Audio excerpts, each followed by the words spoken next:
मुख्यमंत्री नीतीश कुमार जी से अनंत सिंह की मुलाकात हुई है।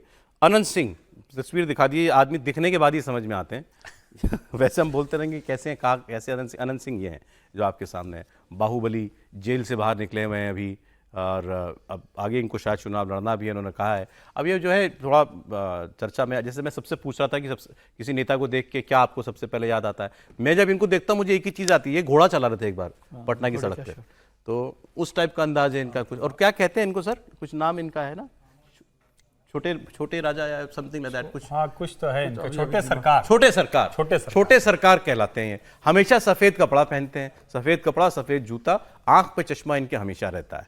आज नीतीश जी से मुलाकात करने के लिए आए थे सर, हमारे बिहार एक्सपर्ट नहीं, चूंकि इनको जरा ये कौन है, इनके किस्से, मतलब अनंत सिंह क्या है? देखिए, अनंत सिंह का जो ये शौक है कि वो जरा दिखें कि हम कुछ हैं, और दिखाने के लिए वो बंदूक लेके घोड़े पर चढ़ते हैं और मस्त आदमी हैं। ये कोई कहे कि ये बड़े क्रिमिनल है, इन्होंने 25 हत्याएं कर दी है या गुंडागर्दी की है, तो वो उस प्रकार का इनका AK-47 मिला था सर, वही ना कह रहा हूं। तो वो जो जैसे सुनिए, AK-47 नहीं तो कह रहा हूं कि ये जो इनका जो तरीका है कि रॉबिन हुड की तरह, इनको किसी ने समझाया कि रॉबिन हुड ऐसे होता था, रॉबिन हुड की तरह ऐसे रहना है, इनके इर्द गिर्द लोग रहते हैं। लेकिन उस क्षेत्र में, अपने क्षेत्र में जबरदस्त लोकप्रियता है, सीधे लोग इनके पास पहुंचते हैं, इनके दरबार में समस्याओं का समाधान होता है, सहयोग होता है। नीतीश कुमार के खिलाफ विद्रोह करके भी इन्होंने चुनाव जीता, इन्होंने अपनी पत्नी को जिता दिया। नीतीश कुमार ने जब नीतीश कुमार के खिलाफ विद्रोह करके पत्नी को जिता दिया, तो और क्या, तो ये सब इनकी खासियत है। अब इनके साथ आ गए, अब इनके साथ है, इस समय इनके साथ हैं। और अब वो आए हैं मिलने, तो एक मोकामा का क्षेत्र जो, देखिए नीतीश कुमार का बाढ़ का क्षेत्र है सर। लेकिन मेरी एक रिक्वेस्ट सर, मेरी एक रिक्वेस्ट है सर, ये AK-47 रखने वाले नेताओं को रॉबिन हुड मत बनाइए। ना सुनिए ना, कुछ ही हो ना, AK-47 बंदूक रखना अपराध है, बिल्कुल अपराध है, और ये खतरनाक स्थिति थी।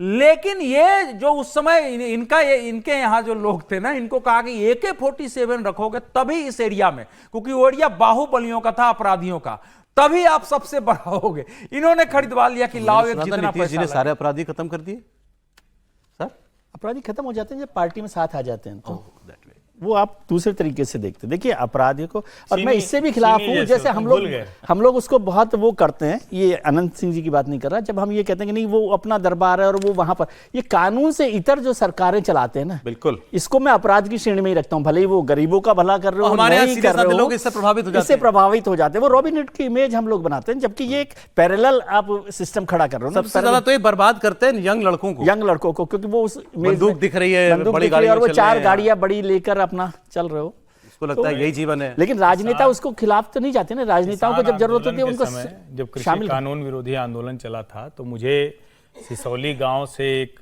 जाट का फोन आया। वो यहाँ पुलिस में है, वो चले आए थे, और उनके बच्चे अब सब पढ़ लिख के अच्छे हो गए हैं, डॉक्टर हैं, टीचर हैं। उन्होंने कहा कि चौधरी महेंद्र सिंह टिकैत बहुत बड़े नेता थे, लेकिन एक पूरी की पूरी पीढ़ी जाटों के परिवार की उन्होंने बर्बाद कर दी, क्योंकि सब लाठी कट्टा लेके घूमने लगे, सबको लगने लगा हम खड़े हो जाएंगे तो कुछ भी कर लेंगे, सब वसूली करने लगे, सब ठेकेदार हो गए। तो जो पढ़ने लिखने वाली संस्कृति थी वो एकदम खत्म हो गई। यानी पढ़ लिख के आप कुछ अच्छा करें, तो वो सिर्फ एक जगह का नहीं है, जहां भी जो बाहुबली होगा उसके इर्द गिर्द ऐसे लोगों की फौज होगी।